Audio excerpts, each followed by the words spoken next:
Еврокомесарот за проширување и добрососедска политика Јоханес Хан по средбата со премиерот Заев се огласи на Твитер пофалби за премиерот Заев за покажаното лидерство во однос со соседите и ставање настрана на политичките и етничките поделби, напиша Хан.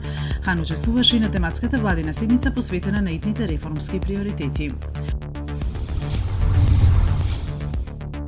Од вчера вечер повторно гори депонијата кај Струга. Според мештаните денеска може да се забележат големи пламени јасици и чад кои се издигнуваат од локацијата. На местото се наоѓа само една цистерна со која локалната власт се обидува да го изгасне пожарот. Пред една недела беше изгаснат големиот пожар кој неколку денови тлееше и го загадуваше воздухот во градот, за што беше активирана голема механизација која затрупа целата депонија со земја и со песок.